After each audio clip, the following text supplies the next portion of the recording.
There are people who are very comfortable with poverty because they know what to do with poverty. You need to be aware what poverty does. One of the things that poverty does is that you develop a mindset of lack.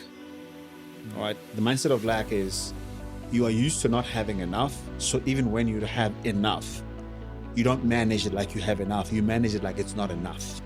Whenever you are thinking about receiving money, do you think of what am I going to do to grow this money, or where am I going to spend this money? Because if it's the spending, it's the child that's spending. It's the child that is managing the money. You're not going to have the biggest year of your life if you don't have the biggest transformation of your life.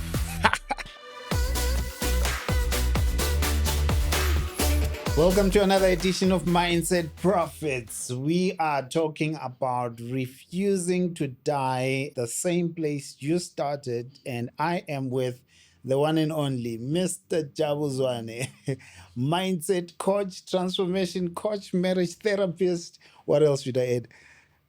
Pastor. Pastor. Oh, I forgot. Pastor. Do you lead with that now?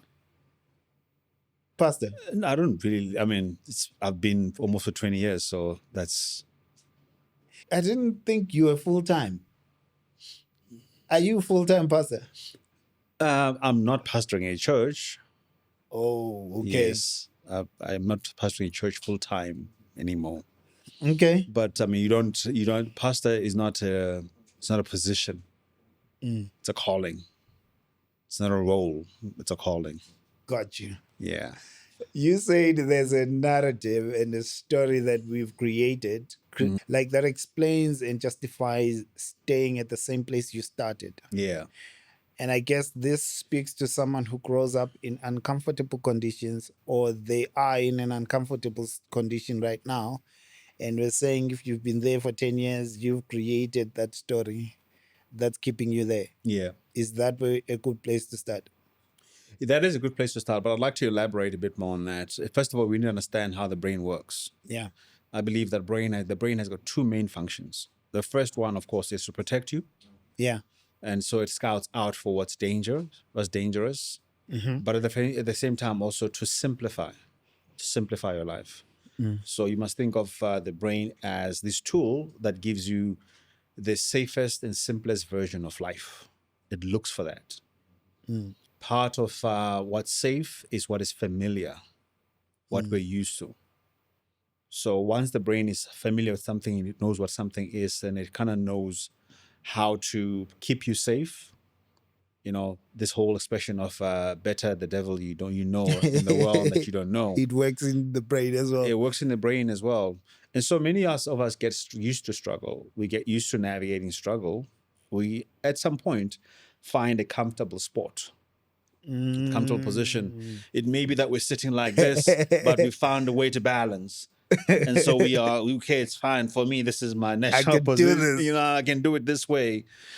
And it then discourages you to look for anything new or what is unknown, especially if you've experienced a degree of difficulty and pain in trying to do that. I thought of a line. I want your take. Are you saying, in a way, there are people that are used to doing poverty? Yes. There are people who are very comfortable with poverty because they know what to do with poverty.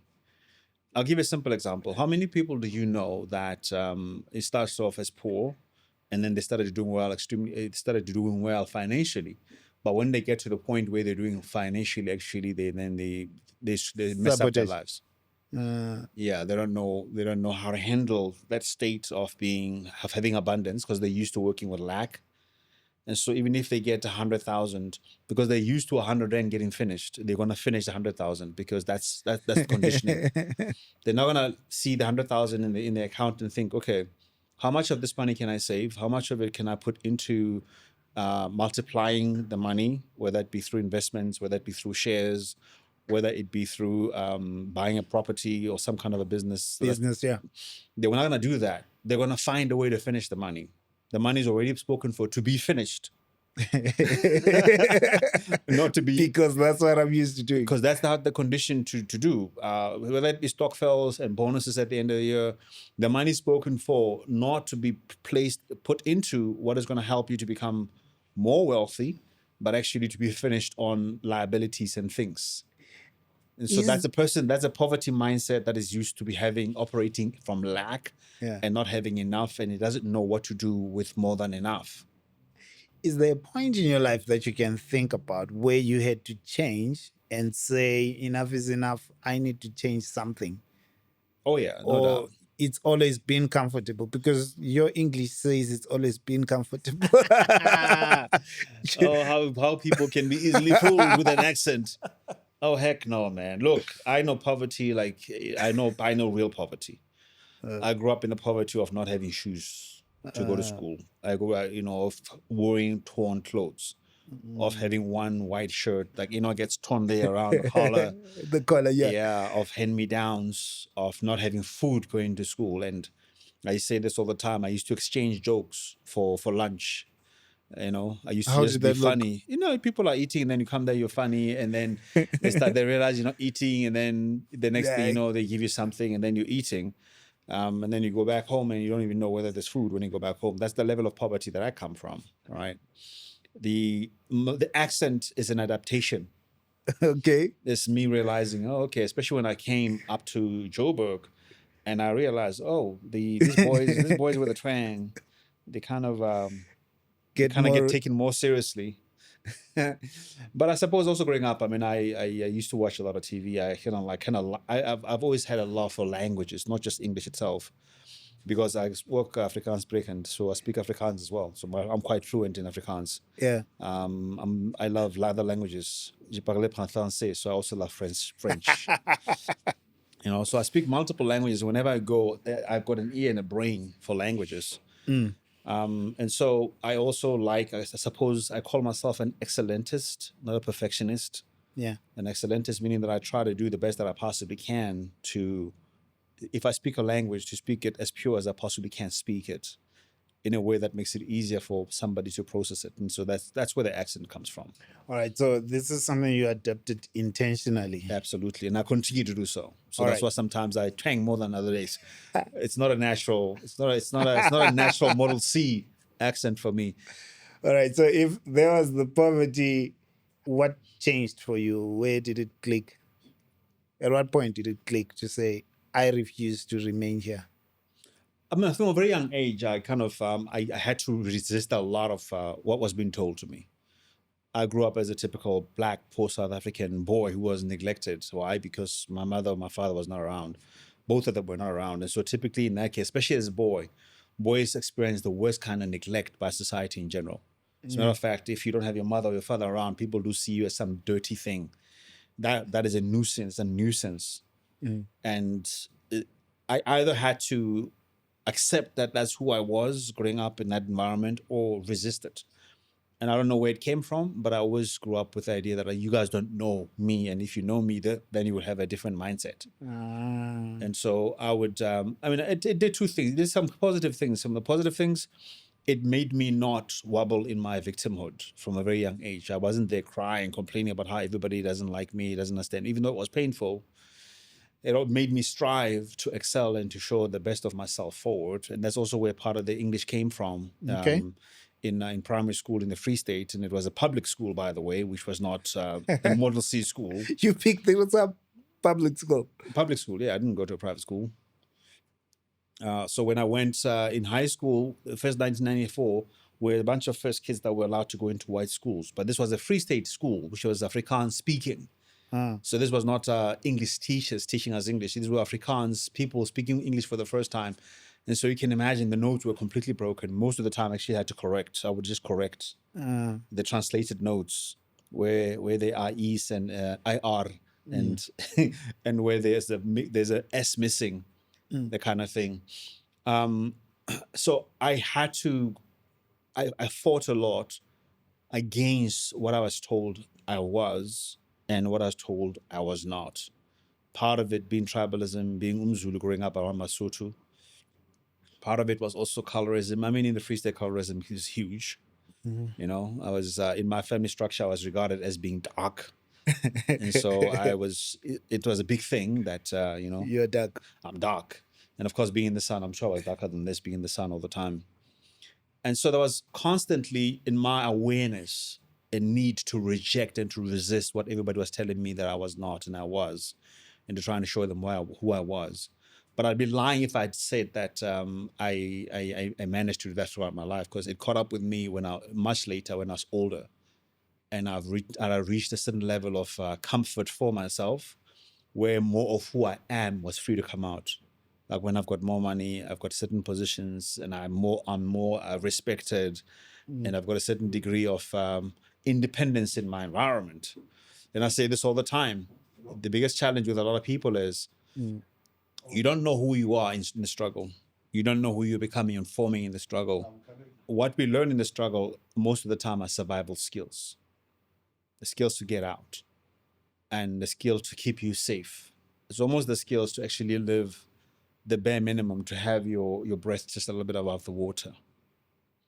When your technical skills, Yeah. say your gifts as far as your talents, your intelligence, the education that you learn at school, the skills that you require through that education, and you start working and you start working hard, and then it gives you a certain a lifestyle because of the money and the positions. The real psychological you is free to come out. The real you, in terms of the mindset and how Yeah. you think, comes out. But because of you haven't really had the luxury of understanding who you are as you are surviving, it's a bit of a surprise. I'm processing it.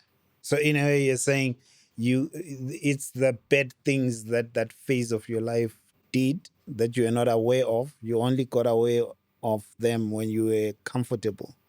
When you become comfortable, if let me try and simplify the language in this way.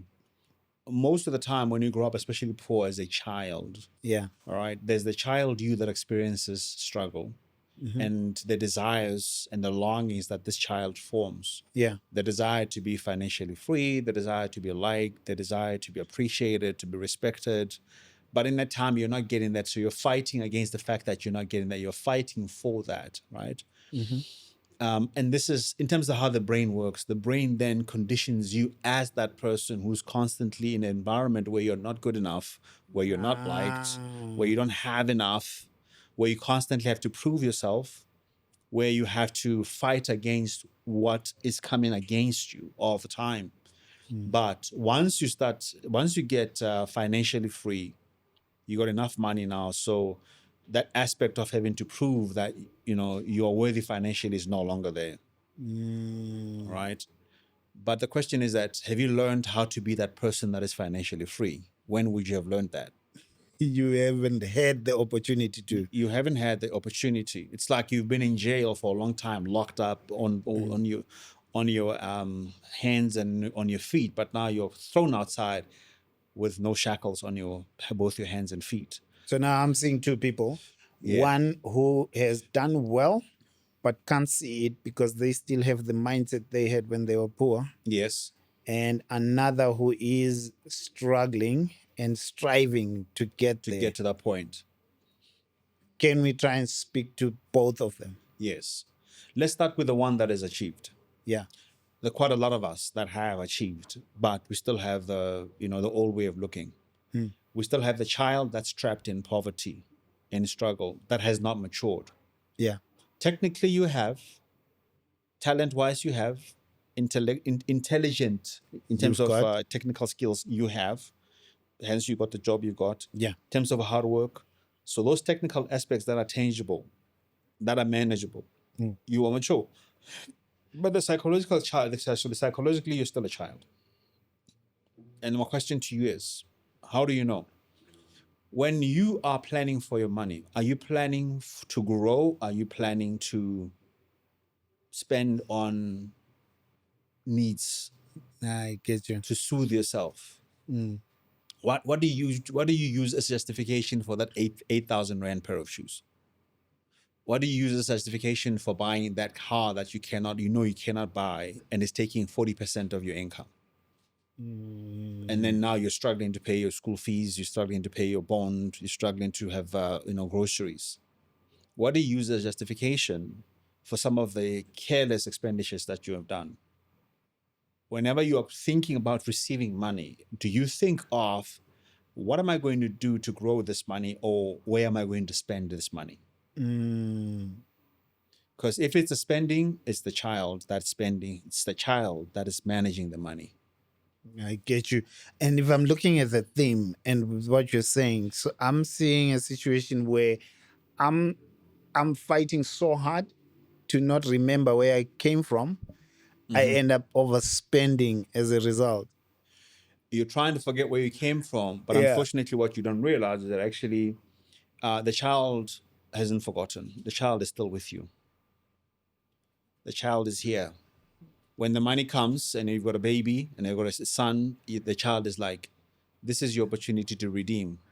And now you're overspending on your child trying to save yourself, trying to minister to yourself. This is the funny thing, Ntando. This is what I used to, of course, I mentioned about the issue of shoes, right? Yeah. There was a point where I'd open up my wardrobe in my nice house in Pretoria East in the Yeah. security estate, and I'd count how many shoes I've got. I wouldn't just stop there. I would actually go to my children's room and check into their wardrobe and look at my son's shoes and feel a certain sense of soothing, realizing that my kids have got so many more shoes. Because for me, the fact that I grew up without, there was a period in my life, I think from like grade 5, standard 3, all the way up to like matric, where I'd never had one brand new pair of shoes. Sure. And everything was just hand me down. In fact, from grade 6, standard 4, all the way up to grade 6, standard 6, I was wearing my uncle's safety boots that I found thrown away somewhere in the back room, and I cleaned those up and I polished them up. And safety shoes. Safety shoes to school, the ones with the metal in the front. So you can imagine they're great. They were heavy and they were bigger, and they would really make that noise, that smacking noise. Whenever, and then I put some papers there so that at least you can sort of manage it. And I remember there was this bully that used to laugh at me about the shoes. And one day I made him feel what the shoe can do. What the shoe can do. And that was the end of that bullying. But the thing is that I realized at a certain point, like I would travel, I'd go to the US, and one of the first things I'd do when I go to the stores, I'd go buy shoes. I'd go buy a lot of shoes for my kids first, and then for myself. And even for my wife as well, And some of them she would like, and some of them she just throw like, dude, I'm not gonna wear that. And sell them online. You remind me of this guy. I guess this is trauma spending, and a lot of people do it, and they don't see it coming. This guy was saying when I was growing up, my mom used to not give us eggs, and in my heart, I always said, when I grow up, I'm just gonna get my house and get a whole room full of eggs. Now he's rich and he doesn't have it, but I did 12 eggs. I fried 12 eggs at one time. When I was with Witness on his podcast, I spoke to him about how I tried to eat a whole loaf of bologna. Bad idea. So it's revenge for yourself. Revenge. When I came to Pretoria, there was this Montana rotisserie. I don't know if you remember. For the first time, I come to this place and they're roasting these chickens.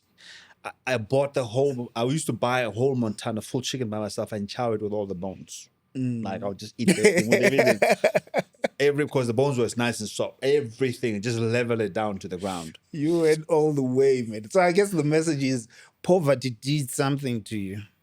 Of course it did. You need to be aware what that is. You need to be aware what poverty does. One of the things that poverty does is that you develop a mindset of lack. All right. The mindset of lack is you are used to not having enough. So even when you have enough, you don't manage it like you have enough. You manage it like it's not enough. Hey, got you. Do you know what I mean? That's one of the reasons why with every single increase that you have, you actually have more financial problems. Because you are conditioned to think that what you have is not enough. And that's a lot of the middle class, eh? That's a lot of the middle class, yes. Most of us. And as a result, you don't look after. Number 2 is that it teaches you not to have a maintenance mindset. Why? Because you grew up in an environment where there was nothing to be maintained. There was nothing of value. There was nothing of value to be maintained, to be looked after. Everything was old. The pots were old. Everything was old. Shoes were So you old. don't care when you throw stuff You throw around. stuff around. That's one of the reasons why you see townships are the way that they are, because it's the mindset of thinking, of realizing that there isn't enough here that is worth us looking after. Looking after and cleaning up. You know what I'm saying? And so when you are now working and you have a fancy house, one of the ways that I can tell that a person has not healed, I can get into your house and I look at what's broken. I can see, okay, that's been broken, and I can ask in my mind. I wonder how long that handle has been like that. Oh. I wonder how long that little thing that's on the corner there, that's gathering a bit of spider webs, how long has been there like that. There's a lack of awareness, and I know I'm talking about from my own personal experience. And as I'm doing marriage counselings and all the time, it's one of the things that especially women will complain about, especially about men. When a man grows up in an environment where there's nothing to maintain, they don't develop a mindset of maintenance. And actually, in fact, it stresses them out.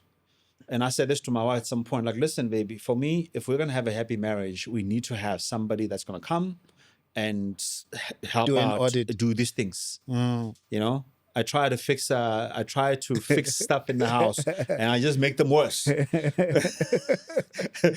I remember she asked me to put up this thing outside the house to cover for the rain, to make sure that wind doesn't come into the door. Yeah. I got busy. I came with my stuff there. I had my plumbing stuff, and I had all my nice gadgets, looking like I'm some Superman plumber. And I got onto my ladder and I did the whole thing, man. And I looked beautiful. I took a picture and I opened the door. And the door got stuck halfway out. You didn't get it though. I didn't, because I don't have the mindset. I don't have it. Yeah. And realizing that I realize I need to develop it. And slowly I'm developing. I'm like 46 now. And it's only now that I'm really starting to really immerse myself into that and realizing, oh my goodness, I need to maintain. I need to maintain my cars, I need to maintain my house, I need to maintain the things I have. And the other thing also with the poverty is that poverty gives you a replacement mindset. Okay. So when something gets old, just thinking, I'll just replace it. I'll just replace it. So and then the replacement mindset also says you also give the old stuff. You give away stuff. Even if it's not old, if it's like you worn it like 2 or 3 times, somebody say, I like it, you give it away, I'll replace it. So you don't think of, I need to keep this thing safe for as long as I can, because anything that keeps long until it gets too old, it triggers you, it traumatizes you, it makes you feel like you're poor. So you don't like seeing old things in the house.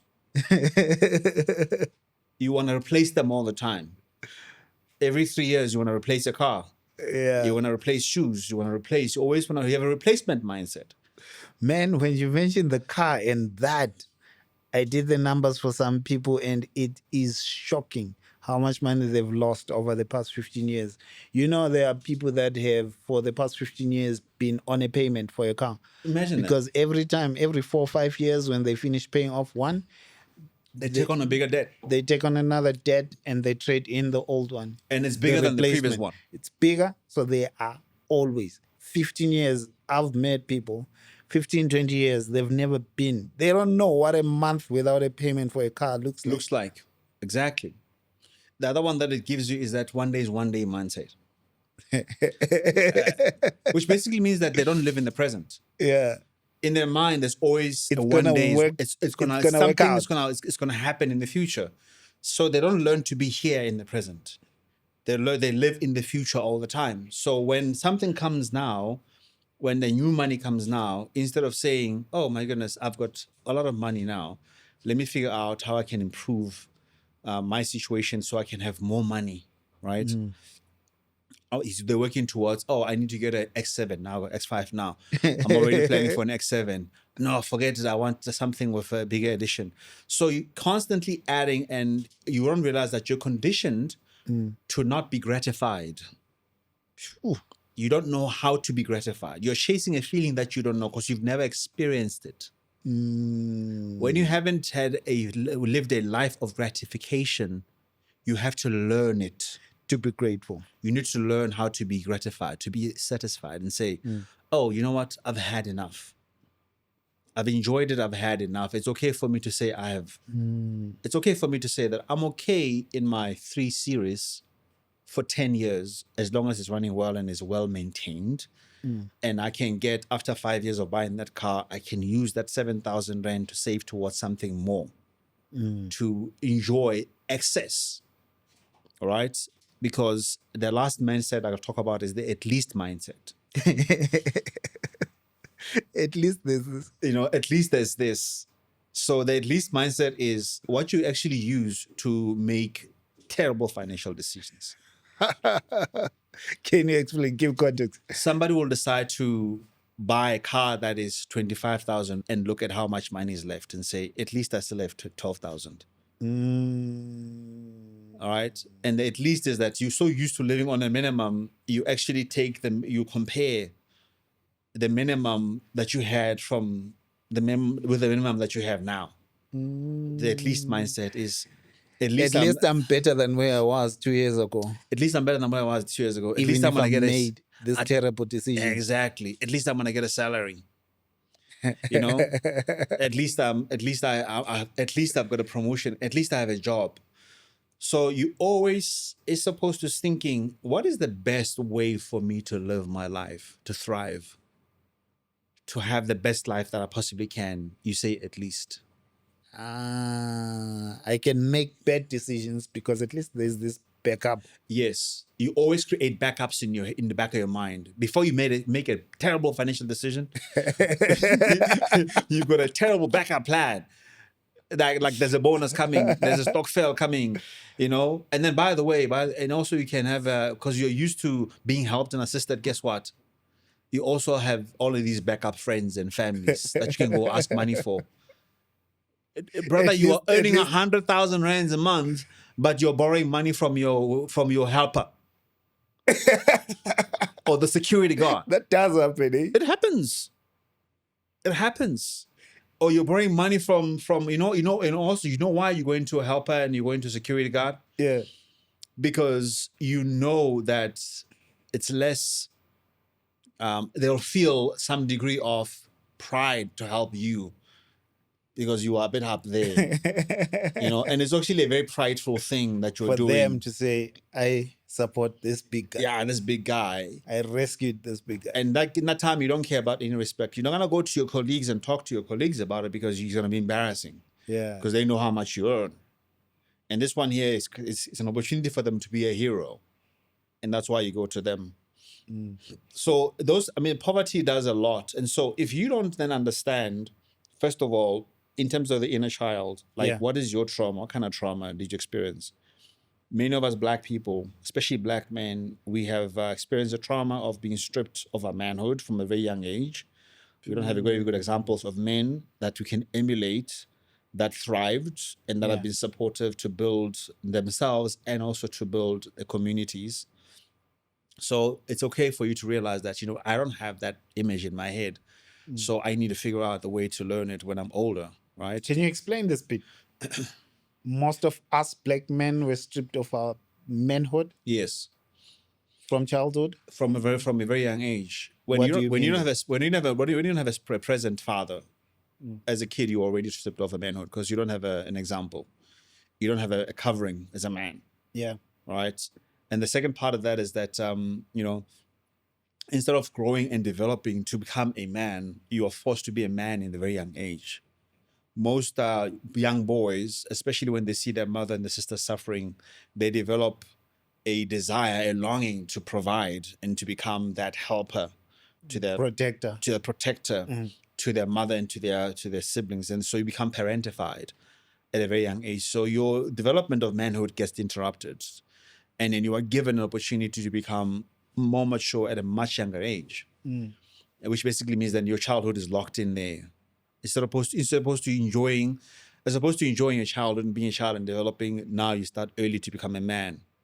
And then when you're older, when you start working and then you've got that money and now you have all the freedom and all the independence, guess what? The child wants to come out. The child has been waiting to be released. that's when people start making decisions we can't understand. That's when they start to make some decisions that they themselves cannot understand. Because the child is like, okay, let's go get that but that's the child who's driving that car. That is the child who's going to be drinking and driving in the X7, in the X5, in the, I don't know why I'm coming for X5. You But keep anyway, going to those keep on cars, coming man. at this car. Okay, the fancy car, right? That's the child in them. By the way, that is the child also that is trying to be seen Yeah. because they grew up not being seen. That is a child that is going to be, that's the Vropa child. I'm sorry for the Vropa guys. They'll come for you. For me, Vropa is a sign of, it's like, okay, this one, I wonder what he missed out on when he was a kid. Oh, they're going to hate me for that. But anyway. They'll come for you. But all right, so Jabu, is there a correlation? I know this is a sensitive topic. Do you see a correlation between abusive men or partners in relationships and poor upbringings? Have you ever done research around that? No, absolutely. I mean, I see it all the time in my counseling. This is what I typically see, especially with guys that grow up very poor, that grew up with some degree of abuse. Because sometimes, most of the time, actually, they always go hand in hand. I see that, especially without a father. Let's say the one that grows up without a father, and then there's poverty. There is a first of all, they develop a performative mindset where they have to prove themselves all the time. Yeah. Prove themselves into what they can do. They always think they know more than what they know, and so they don't like correction. They always oversell themselves in terms of their value. All right, and also they have a strong need to be validated and to be hand clap.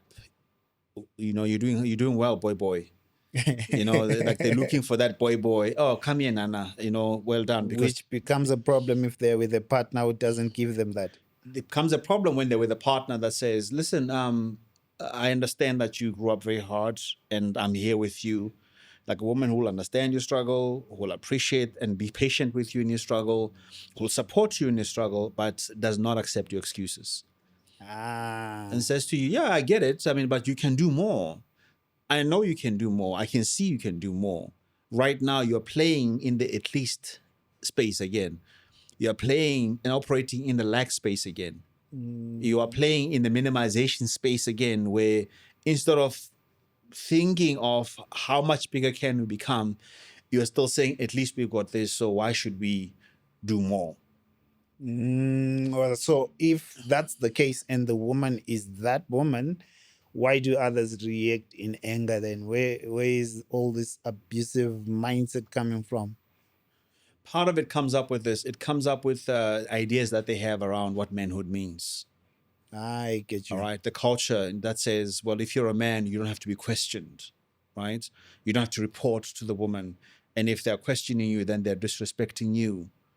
And if you have also grown up in an environment where when somebody disrespects you, then they've got to be dealt with physically, then that's where it comes out. You know, you're gonna become abusive.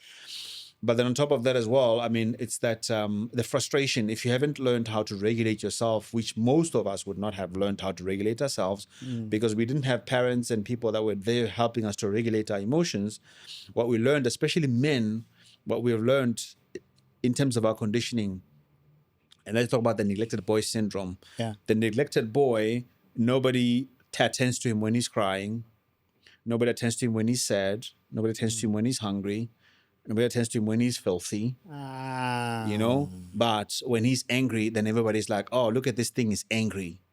You know, and then they pay attention. And then now. they pay attention and they realize, oh, so I get attention when I am angry and when I'm venting out. angry and I'm venting out and I'm breaking stuff.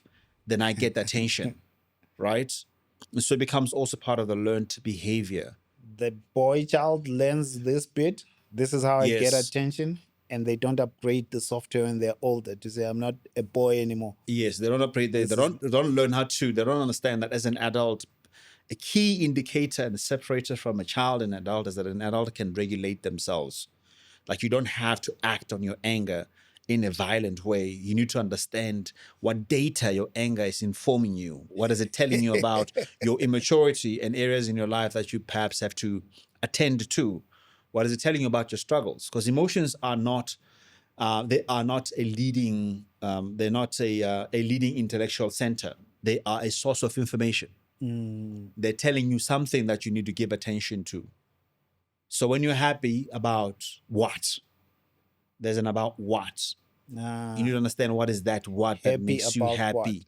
Angry About what, sad about what, what do I think that thing means that I'm feeling right there? What is the conclusion that I'm making, which locks into my mind then that emotional experience that creates it in my emotions, the energy that comes with that. Okay, got you.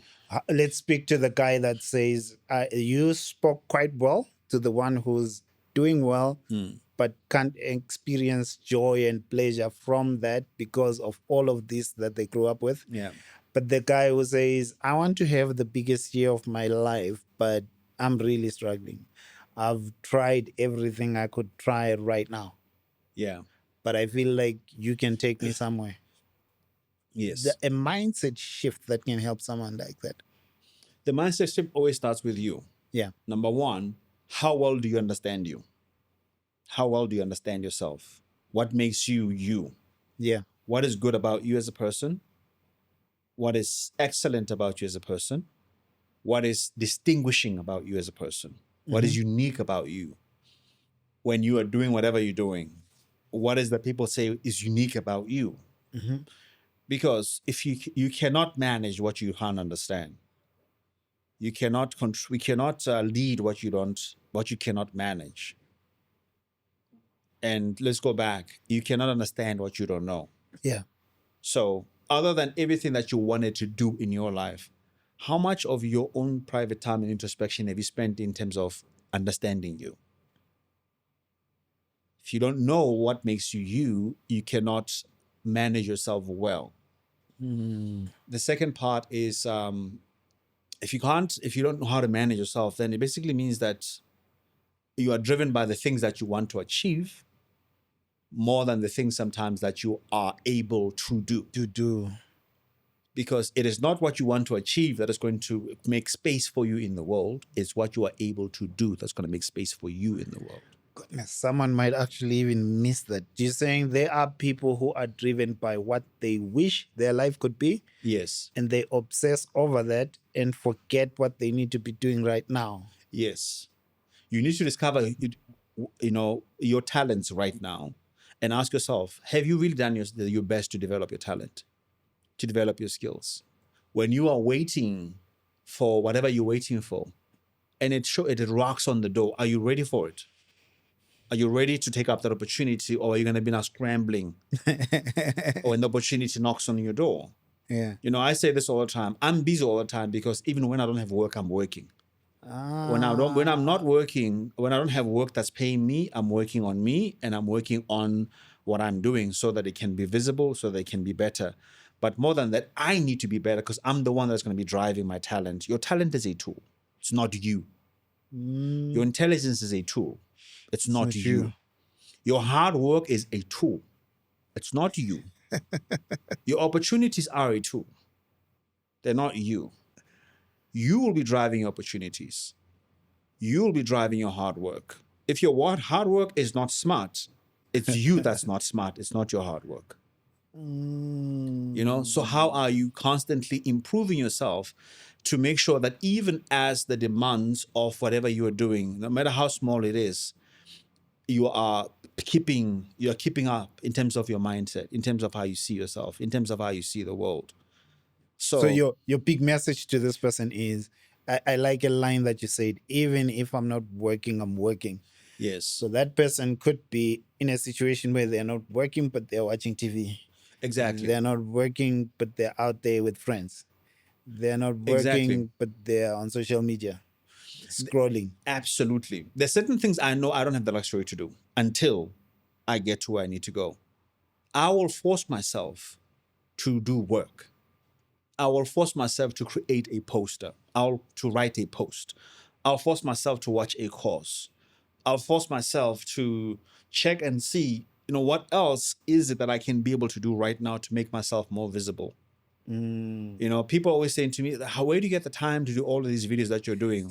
Well, I better make the time if I am not working, what am I supposed to be doing if I'm not working? Social media gives me an opportunity to be exposed in a way that nothing else ever can Yeah. in the world. So for me, it's being on social media is not even a matter of a choice. Yeah. It's an absolute must.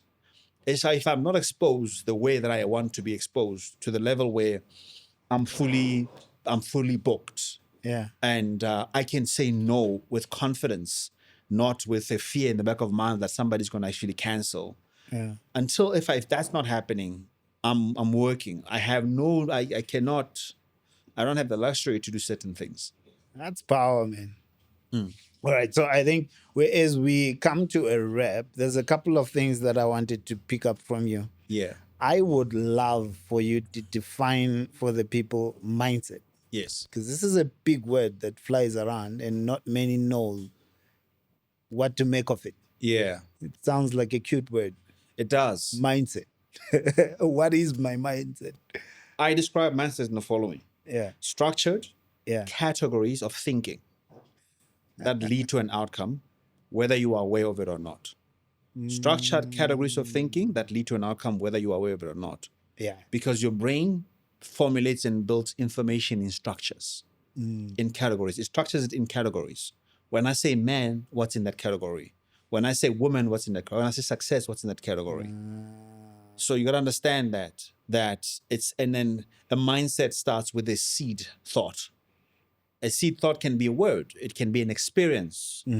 It can be an imagination. And that's a seed thought. And then you start to populate that. And then you start to have a structured way of thinking about that. That's going to lead to outcomes, whether you're aware of it or not. Structured way of thinking about anything in front of you that will influence how you work and how you do and how you behave. Yes, how you work, how you do what you do, how you feel about what you do. Yeah. You know, so in that category, you have got certain things. You'll have emotions, which is how you respond to the conclusions that you've made about whatever you're thinking about. What would you say in conclusion to someone who wants to have the biggest year of their life, one, and someone who just wants to get to that point where they say, I want to change my life. I don't care what it's been like, but now is the time. This is the year. The first thing is that you're not going to have the biggest year of your life if you don't have the biggest transformation of your life. Those two run hand in hand. What is it that in your life that you need to transform? What excuses have you been making that you know you shouldn't be making? What are the things that you should be doing that you know you're not doing? You know, what are some of the things that you know you can do better, but you have settled because you know what, you don't want to face the discomfort of having to develop and to become better. You got to confront yourself in a way that you've never confronted yourself before. You got to hold yourself to the highest level of accountability. And who have you been blaming? What have you been blaming? When instead of basically looking to yourself and say, you know what, I didn't do this and I didn't do that.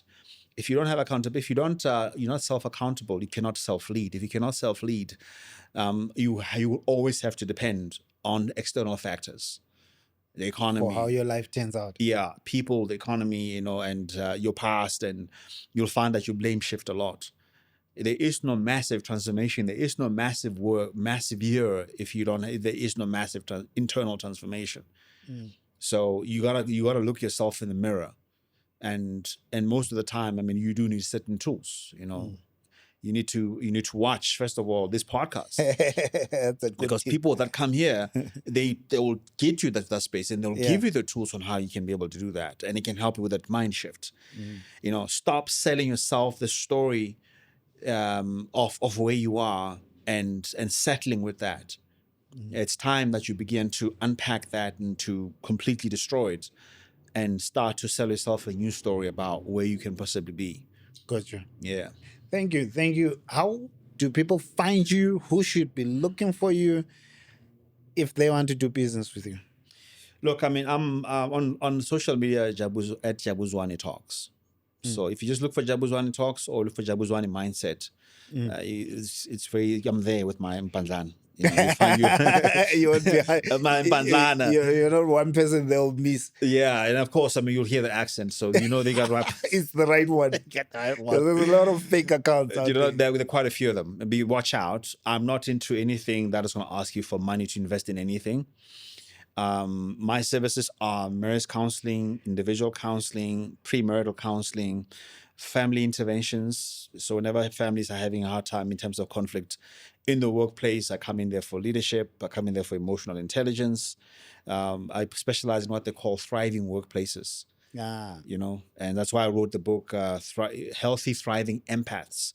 And that is where you learn how to manage your good heart so that so that you don't keep being owed so much money by so many people and you can't say no and they keep coming for more and you don't want to go visit home because you're afraid of just the burden that you feel when you go home. You can't say no to people and you kind of like are tired of the business of loving people because you don't know how to say no.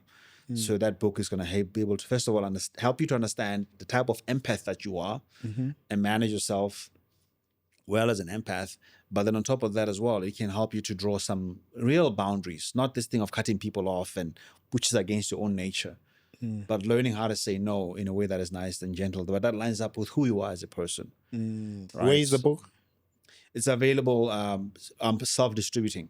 Okay. So you can pop in a website and we'll pop it in the yeah, Jabu Zwane description. is today. So yeah. Yeah, and you're not a hard man to find. I'm not a difficult man to find. It may be tough to get me on the phone, but you can send me an email. You know, I'm Drop a available on DM somewhere. WhatsApp. Just send me a DM. I am quite responsive to a lot of those things. Okay. Even though I maybe respond at 11 p.m., but I do respond. Appreciate you, bro. All right, man. We Thanks know for you having have an me. international trip, so I won't keep you long. Yeah. But we will do another deep dive. Let's do it. Yeah, let's do into it. mindsets. Yes, I let's do think it. I like where the conversation went into the mindsets that poverty leaves behind with us. I think we can go further there. Yeah, absolutely. Dig a bit deep. Come on. Because I want people to have the biggest year of their lives. And I love the you threw me off a bit with that conclusion you had that if you will never have the biggest year of your life, if you're not ready to have the biggest transformation of your life. Yeah. That's an easy thing for people to ignore. Absolutely, it is. Appreciate you, man. I appreciate you, man.